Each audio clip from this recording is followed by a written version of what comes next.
Hi kids, welcome to a new weekly Science Lab video. We're moving on. Let's continue to talk about simple machines. In this case, the pulleys. A pulley is a wheel on an axle that is designed to allow movement and change of direction of a tight rope, cable, belt, or chain. In reality, the mechanical advantage provided by a simple pulley in itself only derives from the change in the direction of movement. For example, a pulley that hangs from above allows a rope to be pulled down, turning it into an upward force on the load. Thus, we can use our entire weight as a pulling force, which is itself a mechanical advantage. But it doesn't spare us from having to apply a force equal to or greater than the weight of the load. Pfff! What a rip-off! I mean, okay, but isn't there any way a pulley can allow me to move a very heavy object without hurting my back?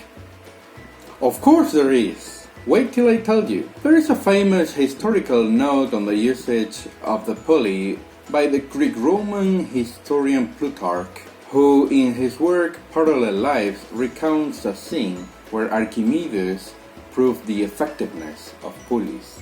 In a letter to King Hiero of Syracuse, to whom he had a great friendship, Archimedes stated that with a given force he could move any weight. Hiero, being struck with amazement, asked Archimedes to demonstrate.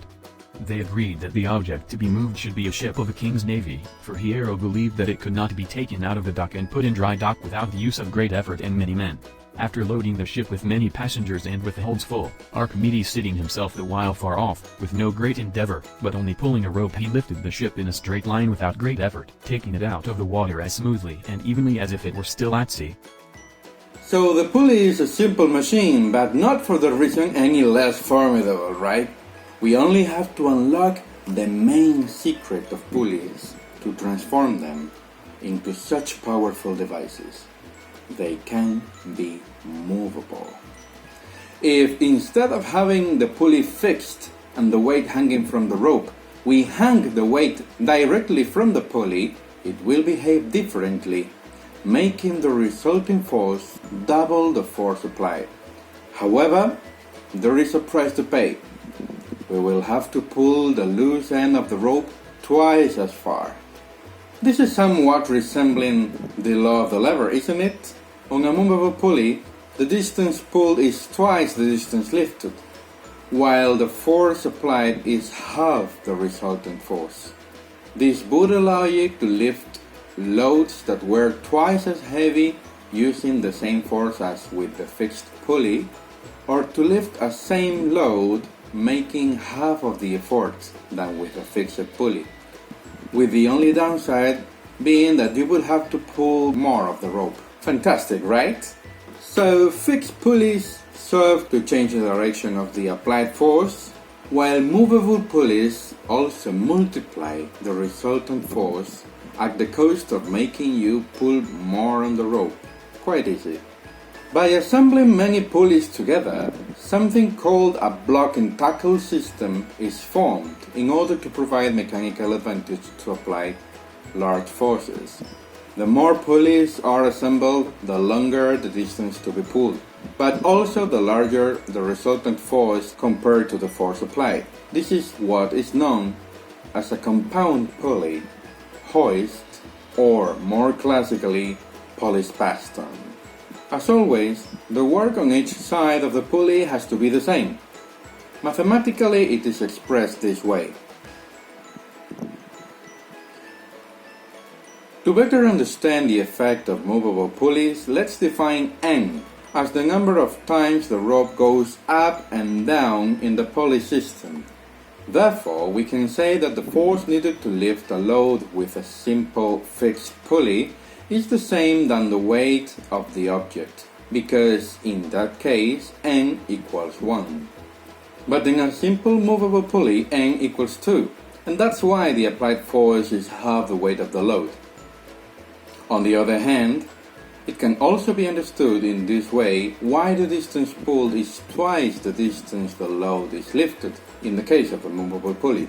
With these formulas, the values of both forces and both distances could be calculated for any pulley system by simply establishing what the value of n is. Let's test it on our own. Roll up your sleeves, for it is experiment time. On this occasion, I have thought it would be kind of hard for you to find examples of pulleys in your houses, so I am going to show you how to use the interactive simulation that I am attaching to this task.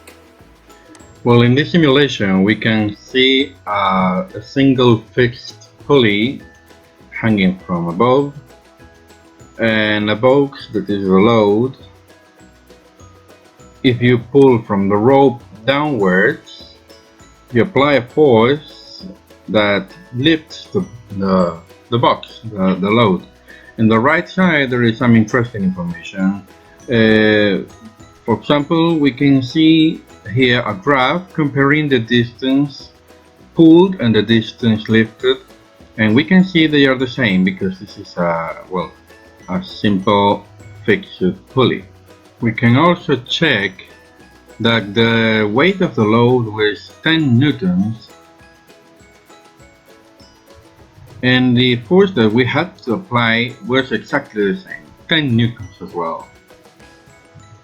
Now if we move to another type of pulley, for example a movable one, a simple movable pulley, the same load of 10 newtons and the same size of pulley, but now we have to pull from the rope upwards. So if we do it and we lift the box the same height, we can see that now the distance we have had to pull the rope is double the one the box lifted, and at the same time we can see that the applied force is half the weight of the load, in this case 5 newtons.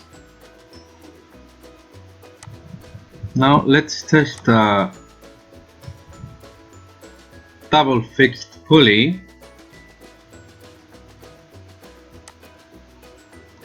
We're going to see how well it actually doesn't differ from a single fixed pulley. The only difference is that we can pull from the rope a little further from the load, which could be interesting in some situations, but in terms of forces and distance pulled and distance lifted, everything is the same.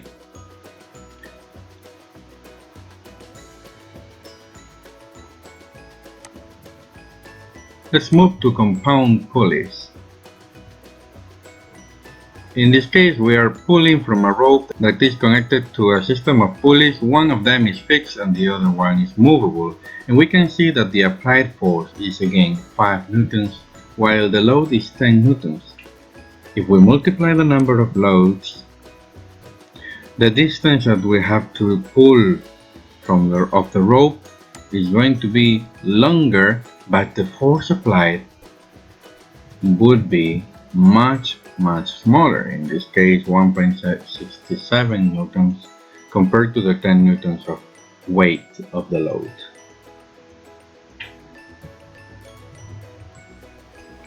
I am also attaching a video tutorial so that you can make your own homemade pulleys and experiment with their full potential with your own hands. In either case, building your own pulley systems or using the simulation, test the effects that we have been talking about. Do it at a rough guess and tell me what you observe. Doing the math is up to you. I hope you enjoy this activity. See you!